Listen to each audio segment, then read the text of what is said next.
Hello, my name is Philip Kuhn. I'm the principal here at Southview Elementary, and I just want to welcome all of our students back to school. It's been a while since we've been in session, so we're very excited about starting. Hopefully, we'll be able to get back and stay in school. Our staff has really missed our kids, so we're excited to be back. Today, I just want to go through some of the basic procedures, and it won't be an exhaustive list, but we're going to go through some of the procedures that we're going to have this year and to give parents an opportunity to learn a little bit more about Southview Elementary. So for the beginning of school, we're going to have a staggered start. On Wednesday, August 19th, we'll have students with the last name A through L attending. And then on Thursday, August the 20th, we'll have students with the last name of N through Z attending. And then Friday, all students will attend, and they'll attend every day after that. I want to remind kindergarten parents that your child must be cleared in order to begin school. So make sure that you have all your paperwork and documentation turned into our central office. We do want to thank the Jackson Rotary Club. Again, this year they've donated supplies for our kindergarten students. I've done that the last several years, so your child will not need to bring supplies in initially. Your kindergarten teacher may tell you that they need some additional supplies once we begin, and then you can bring those in at a later time. I did want to go into some of the precautions that the district has taken in order just to make our kids safe.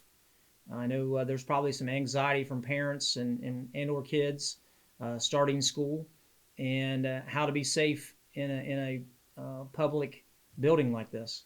And so I wanted to talk a little bit about some of the things that we've done and some of the things that we're hoping that parents can help us with as well. You'll need to do a well check with your child before they leave for school each day. In other words, don't send them to school if they're sick or if they have a temperature of 100.4 or above. If they do come to school and they have any symptoms of sickness or have a temperature, we will have to call and have you come back to get them at school. So we need to make sure that we have working phone numbers available in case we need to call you and have them come in, have you come in. Another thing that we're doing this year is we're having self-contained classrooms where the kids don't switch classes during the day. That's going to limit the exposure to other students. We're excited about this change because it's not something we've done in the past. We've been performance grouped in the past. This year we'll be having mixed self-contained classrooms, and our numbers are they're a lot smaller this year. Typically we're going to have about 14 or 15 kids in a class, it looks like at this point. So we think this is going to be a really productive year and should have some tremendous growth with our students this year. We've removed a lot of unnecessary furniture that were in classrooms so we could socially distance and get the desk further apart. This year, all of our students will be wearing masks as mandated by the governor. Our drop-off students will pick up masks at our entrances. Bus riding students will get those as they get on the bus. Our plan for the first 2 days at the drop-off line during our staggered start, we would like for you to stay in your cars, and one of our staff members will come around and give you a mask so that when you get out of the car, you'll have that on at that time. After you've attended one day, you'll still have your mask. So we would like for you to wear that same mask as you get out of the car, and then when you get to the entrance, we'll give you a new mask, and you can throw the old one away. So the district will be supplying masks for students each day, new masks. Teachers will also be wearing masks or shields, as well as I will be when we're in the building. There'll be hand sanitizer on buses and throughout the building. Students are encouraged to bring their own water bottles to school, so they can have that available. Throughout the building, we've placed dots that speak of social distancing. We put those every 6 feet apart. That'll help our kids to know how far apart to stay from each other. During lunches, we're going to go one grade level at a time. We used to do 2 grade levels and had a lot of students in there, so this year we're going to go 1 grade level at a time. And we'll only have 4 students per table instead of 12, which we've had in the past. And those are clearly marked on there so that we have plenty of distance between us. We will also be purchasing, we have purchased protective barriers that we'll be using in classrooms. Some of those barriers are 5x5 uh, clear, like shower curtain type barriers that we'll be putting between rows in the classrooms. That was what we're going to do in grades 3 through 5. And in K through 2, we have individual barriers that we'll be setting at a desk, and we'll sit in front of the kid, and that way that they can still see through them. They're clear plastic, but that should be some additional protection for all of our students. This year we will not be having volunteers in the building initially. We really appreciate the volunteers that we've had in the past. We're just trying to limit the number of people that come in and out of the building so that we won't initially have volunteers. If you are picking up your child, we'd like for you to go ahead and call the office first, and then once you arrive, you can call and let us know that you've arrived, and we'll walk your child out to you in the parking lot. So that, again, we're limiting the number of people that are coming into the building. If it's necessary that you need to talk to someone, of course you can come into the building. If necessary, please just wear your mask when you enter the building. This year we've also hired an extra cleaning person. Their job is going to be to go around the building and disinfect handrails, doorknobs, playground equipment. That's just going to be someone that does that consistently through the day, so that we're staying sanitized within the building. When we load and unload buses, this year we're going to be doing that in small groups. We'll be doing one bus at a time. All buses won't unload at the same time, and we will not load every bus at the same time. So again, just trying to go in small groups, and so we'll be social distancing as we're loading. Additionally, this year we normally have about 415 kids in the building, and as you know, we have some students that'll be going online, which has gotten our numbers a little bit lower, and so our like I said earlier, our class sizes are smaller than they've ever been. So again, this is something that will help us to social distance and should help keep us safe as well. So those are some of the things that we put in place this year to try to stay safe. There are many more procedures and rules that we've put into place which will, again, additionally help us to stay safe. We do need your help with communicating to your child the importance of following our procedures that we have in place. If you can explain the importance of staying social distance as they get out of their cars, that would be helpful. Again, we have the dots and the markings throughout the building, but we don't have those out in our parking lots. So again, if you can tell them how to stay social distance as they come in the building, that would be very helpful. Okay, the next thing that I want to cover is the drop-off and pickup procedures. This can be confusing sometimes. We have a lot of people that drop off here in the mornings, and I anticipate that'll be the case again this year. Our pre-K students will again unload their students in the front parking lot in front of the school. So pre-K parents will pull into a parking spot, please, and then you will walk your child down to the crosswalk and over to the pre-K classroom, where there'll be an aide there that you can hand your child off to. Our kindergarten students this year, when they get off of the buses, are going to walk directly into their classroom. There are three sidewalks out there for kindergarten classrooms. They will get off the bus and walk directly into the classrooms, which are located right in front of the drop-off area for our buses.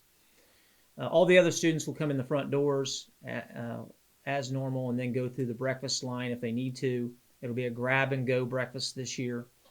But our kindergarten students will just go directly in the classrooms, and they will wait until all other students have eaten breakfast and then come down to the cafeteria and eat breakfast there inside the cafeteria. Our drop-offs, all other drop-offs, will go through the drop-off line, which circles the building. You will need to pull up to the stop sign, or as far as the cars will allow you to once we're stopped. We can usually unload about 25 to 28 cars at a time, I believe. Once you are pulled off, we are stopped, and we're between the two gates. There's a gate on the north side of the building.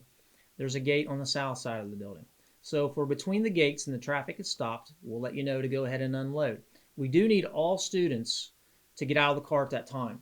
It just makes the line go so much quicker.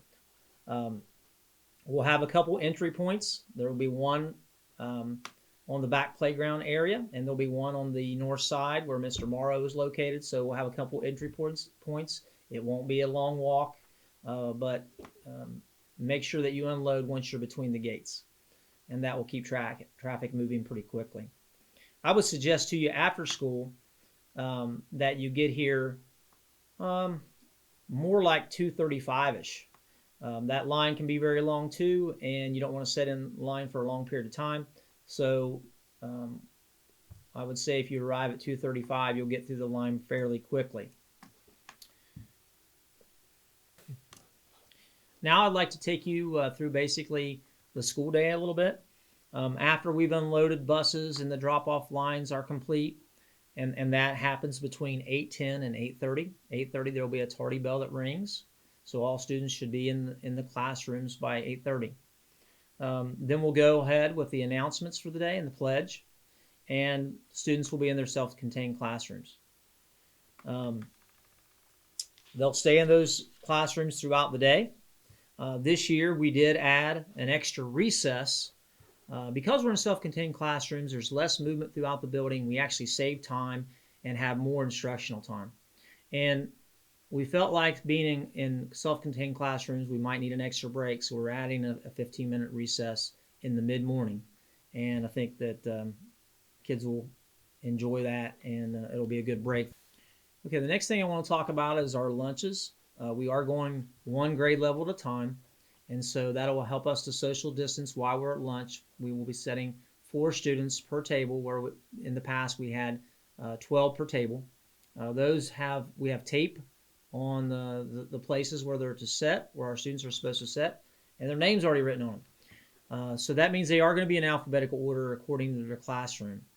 And that should, what that does for us is we're able to track who they're sitting by, and we're not mixing and being around more people that way. So that's the reasoning for that. So once that lunch is over, again, they'll have another recess. When we go to recess, we are going to break kids into groups again according to homeroom, so that we, again, are exposing ourselves to only a fewer amount of people. Our school day will end approximately 2:30. That's what time the buses will leave here. This year we will be having our after-school programs. That's the plan at this point. Latchkey will begin in the morning at 6:30 in case that's needed. If you're bringing your child to Latchkey in the morning, we're asking that our K through 2 students be walked in and taken to the Latchkey room, which will be located right there at the music room as you enter the building. 3 through 5 can walk if you feel comfortable with them walking in by themselves. That'll be fine. The staff member that's on duty will record the time that they enter the room and sign them in. In the evening, Latchkey will end at 6 o'clock. You'll have to come into the building to get your student. And remember, anytime that you're entering the building, please make sure that you are wearing a mask. We appreciate that. Our other after-school program is Success. There are still plans to have Success. We don't have all the details with that, but if we are able to get that going, it'll happen sometime in October, and that's a free program where you don't have to pay anything for them to attend. Latchkey, there are costs involved with that, and you'll need to pay those charges up front when you sign your child up for Latchkey. I wanted to go over some of the charges for breakfast and lunch. Breakfast, the cost for breakfast is $1.50. Reduced price is 30 cents, and if you need just a milk, it'd be 50 cents. Our lunch cost is $2.75. If you're reduced, it's 40 cents, and the cost for milk again is 50 cents. So to qualify for free or reduced lunch, make sure you complete that paperwork. On the first day, there'll be several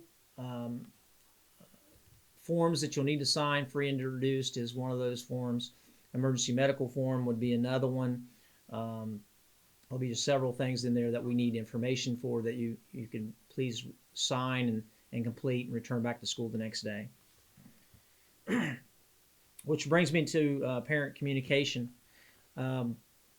We use a red folder that we send back and forth with students, and it has the keep at home documents on one side and the return to school documents on the other side. So if you'll check that red folder each day, you'll have a good idea what's going on at school and what needs to be returned.